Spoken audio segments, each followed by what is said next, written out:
AG, in your role, what are you looking to learn from these prospects out here? If they love ball and if they're team guys first. So we're getting, it's awesome meeting with them, getting to start to know them as people before you really dive into the tape. But really looking for what I call the price of admission if they fit that. So we've had a lot of good guys that we've already talked to, got a lot more meetings scheduled the next couple of days. So it's a really cool process for us. Harrison isn't doing anything on the field stuff. When guys choose not to do that and choose to train just on football stuff instead of combine stuff, how do you feel about that? Their decision. We use a lot of tools to evaluate, and you use all the tools at your disposal. So that's what we do. Is that going to be, it's been the last few years kind of a trend. Do you think it'll ever go back to, being competitors? Sure. I don't know, Bob. No, I wouldn't. Turn on the tape. He's competitive. I think that it's their decision, and everyone's in a little bit different category, and they get advice from different people, and that's their decision to listen who they want to listen to and do what's best for them. That's okay. And but again, we'll use all the tools that we have at our disposal to evaluate and, make sure that we try to get as many right as we can. How would you assess your receivers? I like it. Good blend of speed and size, ball skills. And I thought that they did a good job of getting better and better and better each week. Drew Terrell did an excellent job with those guys, especially working around, as everybody does, some of the injuries. But I like where that room's headed.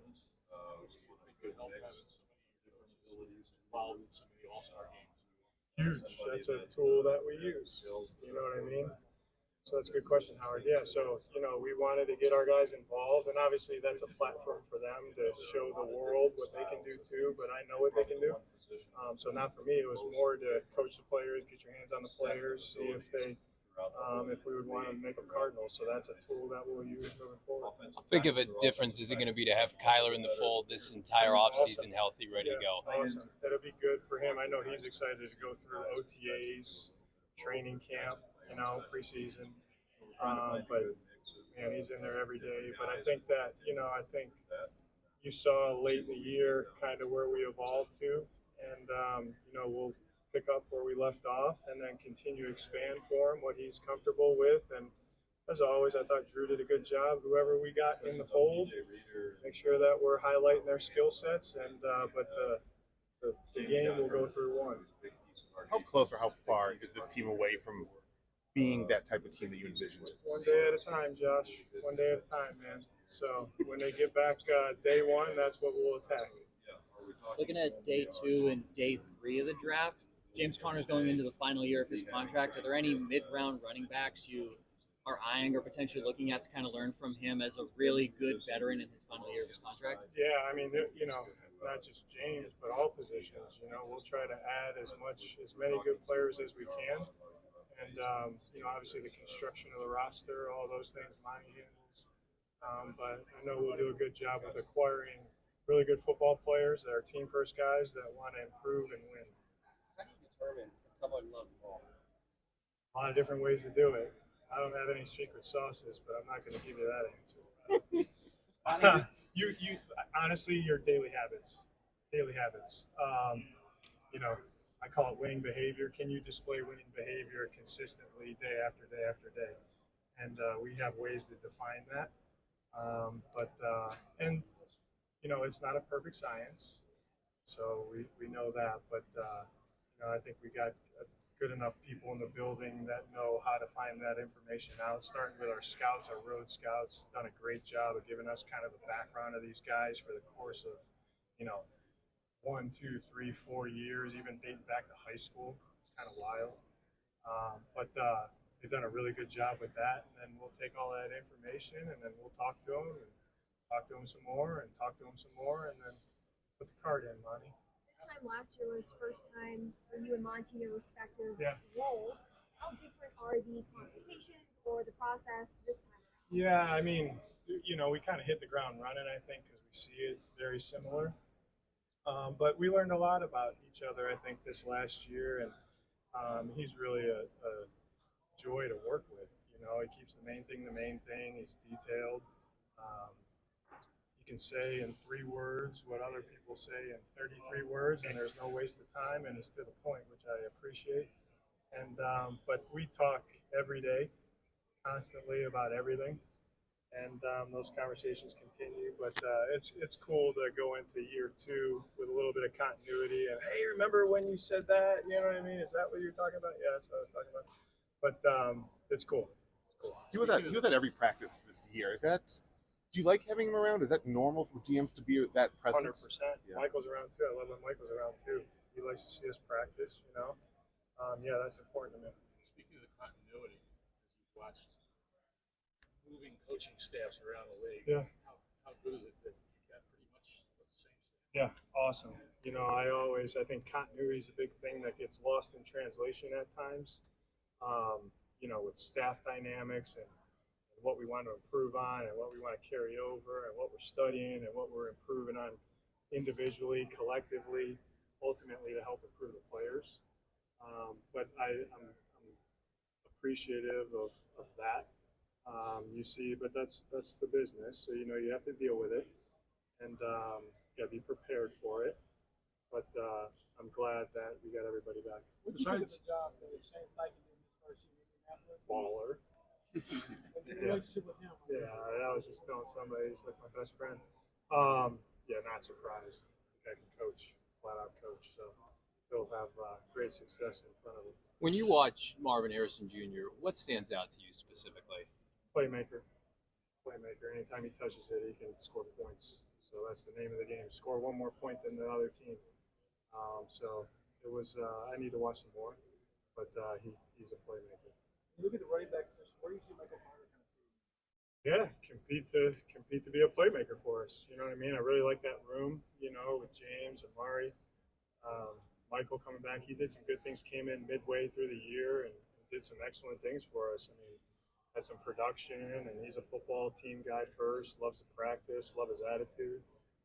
Look forward to him expanding his role. With Trey starting to enter the conversation of top tight ends in the league, how would you describe this era of tight ends that we're in?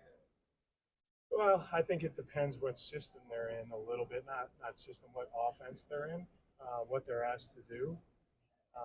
But I just think that, the versatility is a word that always kind of hits my brain, either with defenders or people you're defending or who you have, as playmakers, and he can do a lot of things. He's not deficient in any part of his game. Really love what he can do with the ball in his hands. Ball skills, obviously. The blocking. He's a complete tight end, and like I told you guys, I don't think that you've seen his ceiling. I think he's going to continue to go like that, and I'm excited to watch it. You always talk about the defensive lineman on the interior that's a game wrecker, but how often do those guys come around? Are there a lot of those guys? Can you make those guys, or is that you got to get a rare guy? Yeah, no, I think every draft's different. I mean, there's some free agency out there that those guys have shown that they can wreck games, as you said it there, and that's a good term. But that's a premium position for a reason. And when we talk about that, kind of like Josh has asked about tight end, is he a run defender, is he a pass defender? Those guys that you're talking about can do both at a high level. So that's what you're looking for. And then I also look for, can he align in all kinds of different spots? Because, certain things that you want to do on defense, you want to align in different places. Maybe you think you have an advantage versus one of their guys, but if he doesn't like to go on the left side and you want to attack the right guard, that doesn't really work. So versatility is a word that I use for D linemen as well. Obviously be a stud in the run game and the pass game, but can you move around and play different things? And the game wreckers typically can. You mentioned being in the second year, and obviously they kind of come in. It's like drinking from a fire hose. And now you get the opportunity. Who said that? Drinking from a fire hose? Oh no, I'm just my words, not yours. No, you didn't say that. Thank you for clarifying. Go ahead. But I'm curious. So last year, Whirlwind is what I would have used. Okay. Whirlwind. Last year the NFLPA survey came out last year on the combine, and the Cardinals scored pretty low, along with Washington toward the bottom. I'm curious, now that you've had more time in the organization, I'm curious what sort of things maybe you've heard from players and what steps you've taken to address some of those concerns? Truthfully, when I got on the job, a lot of those things that were in the works to get adjusted was not Monier and I, that was Michael. He was adjusting to some of those things, making improvements, doing, hey, I want to do this, and this. Great. I mean, does it help the players? Yeah, all right, let's do it. So he had a lot of that going on before I even got on the job. And then when I got on the job, Monty and I were like, okay, we could use this, we could use this. Let's set this up a little bit better. It makes it better for the players. Michael said, it's great, do it. So he's been fantastic. I think I don't know how that gets scored. I don't know how that gets distributed. I don't know who takes that. But I think that you'll see that our players were very pleased with how they were served in 2023. Cornerback question. If you cornerbacks, you just give me a thumbnail on where your room is. You think right now, and does it need some veteran? Did you say that Corner. or corner? Looking at good players, and that comes from a vet, maybe it comes from rookies. When you look at free agency, there's certain guys on their second deal, there's certain guys on their first deal, certain guys on their third deal. I've played with a lot of different guys that have played really high, quality snaps for us in different places. You find good football players anywhere. But like I said, they have to make sure that they fit the price of admission, because not everybody does that, and that's okay. And there's an economic piece to it. So you have to balance that as well. So I'm glad Monty does that, because I'm not smart enough to do that. But I think that room will continue to ascend. Along those same lines with that position, you played a lot of rookies and very young players. Love it. With your background around the position, do you feel like you're better equipped to project what these guys can be after you've seen them play? Yeah, I mean, I think, game reps are your biggest one evaluation tool, but it's your biggest tool for the player to improve. It's your biggest area for growth, in my opinion, are game reps. So not that reps aren't important in training camp and OTAs, but it's a lot different covering a slant on 3rd and 3 in Seattle and gotta have it time than OTA 2 when nobody's out there. So I feel like just with those amount of snaps that some of our younger guys have played, certain good plays that they made, certain mistakes that they made, I think that will help them hit their ceiling and ascend quicker. The quicker you can get on the field and bank those reps, the more chance you have to grow as a player. So that was good for those guys. So, reps are gold, man, and that there's not a lot of those to go around, and you have to earn them too. But I feel good about where we're going here in 2024. What's the plan with Hollywood this offseason? Do you want him back? And do you talk to Kyler about having him back? Yeah, talk to Kyler about everything. Yeah, absolutely. But again, there's an economic piece to that. So that'll sort out as we get going.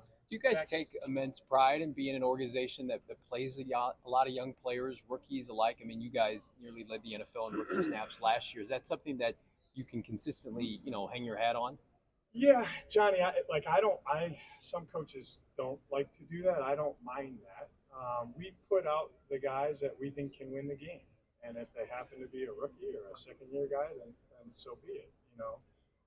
But I think ideally you want a good mix of different experience levels and players, things like that. But we know, moving forward, the bulk of the team hopefully comes from last draft, this draft, the next draft. You know what I mean? So you want to, in my opinion, you want to build through the draft and then supplement through free agency. And but to do that, you got to hit on those. You got to make proper decisions, and it's not a perfect science. But I always was on board with playing young guys, because I always thought, just what I told Darren, the more they get to play, the quicker they get to play, the quicker you see what they are. And that could be not a threat, but that could be good or bad. Hey, man, like maybe you don't fit here, or maybe you do. You know what I mean? But you got to see them to make that evaluation, a fair evaluation. So, I was pleased with the coaches, because a lot of coaches fight you on, I don't want to play this guy. No, we're going to play these guys and develop them, and let's make sure that he gets better from week 1 to week 2. And that's what our staff did. JJ, you voiced a strong belief in Kyler Murray from the very beginning, and doubled, tripled down on him as your franchise quarterback. What's the next step for him in his role? Yeah, I mean, just reps, time on task with him. You know, I know he can do it all, but I think just his comfort level of operating at a really high level, which he showed obviously during the year that he can do. But I don't think you've seen his best ball either. And I'm very confident in that because he's a guy that attacks, getting better every day. And you know, it's a new system for him. It's new for him, and playing the quarterback position. It's one thing to be a corner playing in a new system. It's another thing to be a quarterback playing in a new system. So I thought he handled it extremely well, and I think sky's the limit for the guy. Back to the coaching staff for a second. How has these last month and a half been as you reviewed last season? Now putting in the plan for next Grinder, Howard. Ask those guys. They're worn out. They got as much juice as I do. No. Yeah, I thought that, you know, I don't know, I don't want to say haven't been in the business for a long time, but I've been around some really good guys that I felt when I was in their seats, here's how I improved the most. And it was set up in a way by the head coach. So that was something that I was taking notes on, you know, since I was 24 years old. So I think that we set up a good plan in January and February, and now we're kind of getting into March here, you know, and they did a good job of attacking what I asked. And like I said, ultimately, you're just trying to get better for when the players get in here in April. So, and that's individually and collectively. And I told a lot of guys, I said, I felt like I made a jump after my first year being a position coach to my second year. You know, experience does help. You know, you see mistakes that you make and you grow from that. And here's why I made that mistake. You kind of reflect 24 hours, just like a game. You know, you reflect on a game for 24 hours, you learn from it and move on. And I think that our guys have done that. So hopefully I set it up in a way. We'll see. We'll see come April. You know, if the players are like, what are you guys talking about? Or, oh, that makes a lot more sense than last year. Buddha will say, I told you I was right.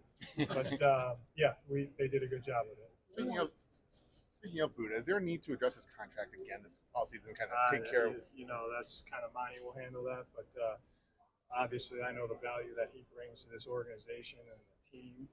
And, you know, I want to see 3 out there. One more, Shane. I'm curious. Like, I've covered for a year now. Very weak, I guess. But what makes him your best friend? Indy Star. You cover No, for the Athletic. The Athletic. I would say my best friend in Philly. You know, we were kind of in cahoots together when the head coach was grinding us both out. He's all ball. You know what I mean? So he's all ball. So I always appreciated that.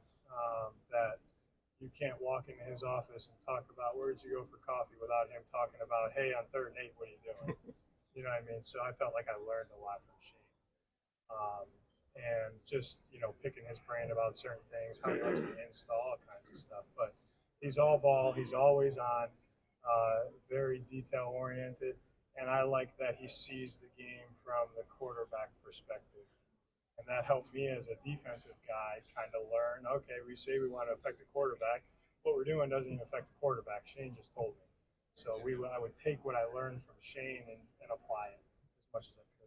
Jonathan, because you guys were so competitive despite the injuries, despite the young players last season, did that encourage your belief in the culture and even more than you already had, you know, the way you established your work? Yeah, I mean, I've told you guys, you know, 4 games isn't winning enough.